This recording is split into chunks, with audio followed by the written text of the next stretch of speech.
खुलुमबाय स्टुडिय'आव दङ उदांस्रि मोसाहारि रायजो नाङैनो अरुणोदय 3.0 अरनि गोथार जागायनाय दिनै 19 सेप्तेम्बर गुबुन गुबुन ओनसोलाव अरुणोदय 3.0 अखौ बेखेवनानै होबाय थिग बेबादिनो बारं पर्बतजरा विधानसभा बियाबनि सिङाव थानाय काजिगाव गेलेग्रा फोथाराव अरुणोदय 3.0 अखौ बेखेवनानै होयो बे बेखेवनाया सरकारि अरुणोदय बिथांखिनि सोमोन्दै डिजिटेल अनलाइन स्क्रिन डिसप्लेनि गेजेरजों आसामनि गाहाय मन्त्रि डक्टर हिमन्त बिश्व शर्मानि बेसेनगोसा बिबुंथि होनायखौ रायजो राजाफोरनो दिन्थिना होनाय जायो बे हाबाफारियावनो पर्बतजरा एसडिअ दीपज्योति गगৈ बिटिआरनि एफ उइलसन हासदा आरो आसाम प्लेन ट्राइब कर्परेशन लिमिटेडनि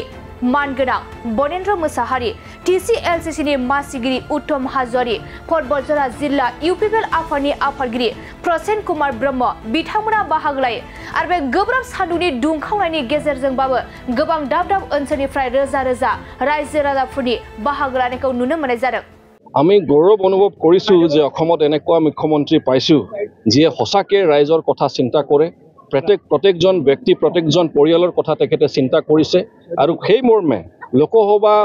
মানে ইলেকশ্যনৰ সময়ত নিৰ্বাচনৰ সময়ত তেখেতে এটা কথা দিছিলে ৰাইজক যে আমি আৰু অৰুণোদয় স্কিম বহুত কেইজনে পোৱা নাই আৰু সেই কাৰণে বহুত কেইজনে কমপ্লেইনো কৰিছে যে জেনুইন মানুহবিলাক পোৱা নাই সেই কাৰণে তেখেতে এটা ৱৰ্ড দিছিল বাণী দিছিল এটা কথা দিছিল যে আমি ইলেকশ্যনৰ পিছত আমি আকৌ অৰুণোদয় 3.0 কৰাম বা অৰুণোদয় আমি দিম আৰু সেই মৰ্মে যিবিলাক জেনুইন ব্যক্তি তেখেতসকলে সকলোৱে যাতে পায় আৰু নাম্বাৰটো আমি বৃদ্ধি কৰি দিম আৰু এই মানে ইলেকশ্যন পাৰ হোৱাৰ পিছত ৰিজাল্ট হোৱাৰ পিছত একদিন নহওঁতেই তেখেতে নিজৰ যিটো কথা দিছিল সেই কথাটো বাস্তৱ ৰূপত আমি দেখিবলৈ পালোঁ যে আজি সেইখনৰ শুভ আৰম্ভণি হ'ল অৰুণোদয় 3.0 শুভ আৰম্ভণি হ'ল আজি লঞ্চ কৰা হ'ল আৰু সেই মৰ্মে গোটেই অসমত এতিয়া আমি চাবলৈ পাম যে প্ৰত্যেকটো বিধানসভা সমষ্টিত প্ৰায় 30,000 বেনিফিচিয়াৰী লাভান্বিত হ'ব প্ৰায় 30,000 তেনেকুৱা হিতাধিকাৰীসকলে তেখেতসকলে লাভান্বিত হ'ব আৰু এইটো সিলেকশ্যন প্ৰচিডিউৰটো যিটো হ'ব এটা ডিষ্ট্ৰিক্ট লেভেলত এটা কমিটি থাকিব তেখেতসকলৰ জৰিয়তে তেখেতসকলৰ মনিটৰিং জৰিয়তে জেনুইন পাৰ্চনবিলাকক যাতে দিয়া হয় ক্ৰাইটেৰিয়াবিলাকো ছেট কৰা হ'ল কোনে প্ৰথমত মানে বাছনি কৰা হ'ব কোনে প্ৰথমত পাব লাগে প্ৰায়ৰিটি বেচিছত কোনে প্ৰথমত পাব লাগে গোটেইখিনি কথা এটা SOP আকাৰে এটা গাইডলাইন হিচাপে তেখেতে দি দিছে আৰু সেইটোৱে আমি এতিয়া গৌৰৱ অনুভৱ কৰিছোঁ যে আমি এনেকুৱা মুখ্যমন্ত্ৰীক পাইছোঁ যিয়ে যি কথা কয় সেইটো সম্পূৰ্ণ কৰে আৰু সেইটোৰে আজি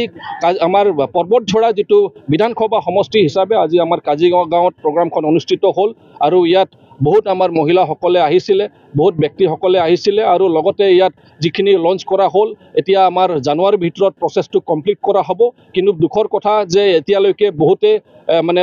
যেটো ৰেশন কাৰ্ড হেতু পোৱা নাই কাৰণ হেতু ওয়ান অফ দা ক্ৰাইটেৰিয়া যে ৰেশন কাৰ্ডটো হ'বই লাগিব তো হেতু আমি আনন্দিত আৰু উৎফুল্লিত যে হেতুৰ কাৰণে ৰাস্তা ওলাই দিছে নৱেম্বৰ মাহলৈকে সময় দিয়া হৈছে যে যিবিলাকৰ ৰেশন কাৰ্ড নাই তেখেতসকলে যাতে ৰেশন কাৰ্ডৰ কাৰণে এপ্লাই কৰিব পাৰে হেতুৰো আজি মানে তেখেতে ঘোষণা কৰিছে আৰু ৰেশন কাৰ্ডৰ কাম আৰম্ভ হ'লে নৱেম্বৰৰ ভিতৰত ৰেশন কাৰ্ড পালে তেতিয়া জানুৱাৰীৰ ভিতৰত যিবিলাক যোগ্য ব্যক্তি তেখেতসকলক অৰুণোদয়ত অন্তৰ্ভুক্ত কৰা হ'ব আৰু পৰ্বতঝৰা যেহেতু নৱগঠিত এটা বিধানসভা হৈছে কিমানজন হিতাধিকাৰী ইয়াত টাৰ্গেট কৰা হৈছে না এতিয়া টাৰ্গেটটো তেখেতে অলৰেডি কৈ দিছে যে প্ৰায় 30,000 বেনিফিচিয়াৰী বা হিতাধিকাৰীসকলে তেখেতসকলে মানে ইয়াৰ পৰা লাভান্বিত হ'ব আমাৰ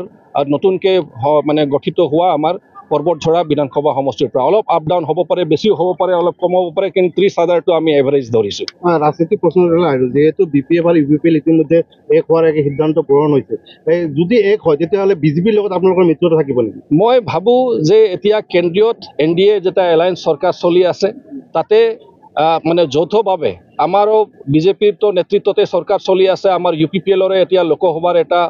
মানে MP পাবলৈ সক্ষম হৈছোঁ ৰাজ্যসভাত আমি এজন সাংসদ পাবলৈ সক্ষম হৈছোঁ অসমত ইমান ধুনীয়াকৈ আমাৰ এটা এলায়েন্স গভৰ্ণমেণ্ট চলি আছে আমাৰ BTRত ইমান ধুনীয়াকৈ UPPL BJP নেতৃত্বাধীন এটা চৰকাৰ চলি আছে ইয়াত কোনো প্ৰশ্নই নুঠে যে আমি ইয়াৰ পৰা কোনবা বেলেগ ফালে যাম বেলেগ ফালে আমি চিন্তা কৰা নাই হয় দুই এজনে চেষ্টা কৰি আছে যে UPPL আৰু BPFৰ যাতে মিত্ৰতা হয় কিন্তু কিমান হ'ব নহ'ব অফিচিয়েল তেনেকুৱা ধৰণৰ মই বৈঠকো পোৱা নাই আৰু তেনেকুৱা ধৰণৰ কোনো কমেণ্টও মই পোৱা নাই যে BTRৰ যিজন প্ৰধান যিহেতু তেখেত UPPLৰো তেখেত প্ৰেছিডেণ্ট হয় তেখেতৰ পৰা মই কোনো স্পষ্টীকৰণ পোৱা নাই যে তেনেকুৱা ধৰণৰ কিবা মিত্ৰতা হ'ব সেইকাৰণে সেই প্ৰশ্নটো বৰ্তমান নুঠে আৰু মই বিশ্বাস কৰোঁ যে ইমান ধুনীয়া যিহেতু এটা শান্তিৰ প্ৰক্ৰিয়া আহিছে আমাৰ নৰেন্দ্ৰ মোদী ডাঙৰীয়া দেৱৰ নেতৃত্বত, অমিত শ্বাহ ডাঙৰীয়া দেৱৰ নেতৃত্বত, ডক্টৰ হিমন্ত বিশ্ব শৰ্মা ডাঙৰীয়া দেৱৰ নেতৃত্বত ইমান ধুনীয়া এটা পৰিৱেশ পাবলৈ সক্ষম হৈছোঁ। বেলেগ কথা চিন্তা কৰাৰ এতিয়া বৰ্তমান সময় নহয় বুলি ভাবোঁ। ধৰক আজিৰ এই অনুষ্ঠানটো ইতিমধ্যে আমাৰ হাজদা ডাঙৰীয়া কৈছেই যে গোটেই অসম জুৰি ৰাজ্য জুৰি যি অৰুণোদয় 3 আঁচনিৰ আজি শুভ উদ্বোধনী, এই শুভ উদ্বোধনীত ৰাইজে যথেষ্ট সঁহাৰি দিছে। এই গৰমৰ মাজত ইমান ৰাইজে ধৈৰ্য ধৰি এই বক্তব্যবিলাক শুনিছে, আমাৰ মাজত আছে, সেইটোৱেই প্ৰমাণ কৰে যে মানে গোটেই ৰাইজ মিলি বা গোটেই অসমৰ জনসাধাৰণে, বিশেষকৈ পৰ্বতজৰা অঞ্চলৰ ৰাইজে যে আমাৰ ডক্টৰ হিমন্ত বিশ্ব শৰ্মা মহোদয়ৰ নেতৃত্বত যিখিনি চৰকাৰ চলি আছে তাৰ প্ৰতি আস্থা আৰু বিশ্বাসটো বাঢ়িছে, যাৰ কাৰণে ইমানখিনি ৰ'দৰ ভিতৰতো আমাৰ মাজত থাকি এই অনুষ্ঠানটো সাফল্যমণ্ডিত কৰিলে। আৰু এটা কথা আমি আজি গম পালোঁ যে সেইখিনি জনা নাছিলোঁ মই, যে যোৱা লোকসভা নিৰ্বাচনৰ আগে আগে আমি প্ৰতিটো পৰিয়ালক যিসকলে অৰুণোদয় পোৱা নাই, আপোনালোকে আমাৰ সমীক্ষা এটা পত্ৰ আছে, সেইখিনি লৈ যাওক আৰু ফিল আপ কৰি যদি পোৱা নাই আমাক জমা দিয়ক। গতিকে এই হিচাপত গোটেই অসমত যিখিনি জমা হৈছে তাত দেখা গ'ল মাত্ৰ 11 লক্ষ জনসাধাৰণক, পৰিয়ালক এই অৰুণোদয় লাগে, অৰুণোদয় বিচৰা পৰিয়াল। অথচ আমাৰ মাননীয় মুখ্যমন্ত্ৰী মহোদয় 11,000ৰ পৰিৱৰ্তে 11 লাখৰ পৰিৱৰ্তে 12,60,000,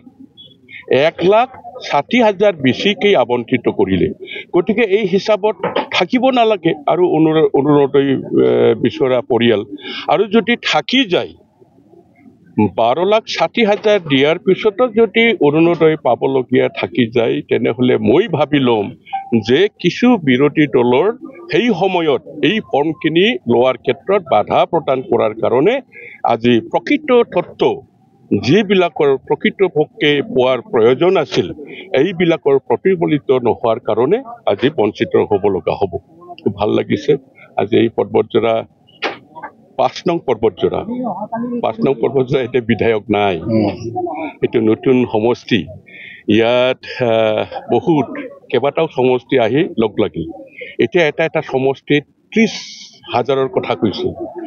মানে প্ৰতিটো সমষ্টিত 20,000কৈ অলৰেডি দিয়া আছে। কিন্তু এতিয়া আমাৰ পৰ্বতজৰাত এই 20,000খিনি এতিয়া আছে নে নাই সেইটোতো সঠিকভাৱে কোৱাটো টান। গতিকে 10,000কে নতুনকৈ হ'ব, মই ভাবোঁ যে 10,000কে অলপ বেছি হ'ব, কাৰণ কোকৰাঝাৰ জিলাত যি 5টা সমষ্টি আছে, এই 5টা সমষ্টিৰ ভিতৰত আটাইতকৈ দীঘলীয়া, আটাইতকৈ ডাঙৰ, আটাইতকৈ বেছি ভোটাৰ থকা সমষ্টি হৈছে পৰ্বতজৰা 5 নং পৰ্বতজৰা সমষ্টি। গতিকে আশা ৰাখিছোঁ আমাৰ নেতৃত্বসকলে আমাৰ পৰ্বতজৰাত 10,000ৰ ওপৰত হিতাধিকাৰী আমাক দিয়াৰ বাবে ব্যৱস্থা কৰিব।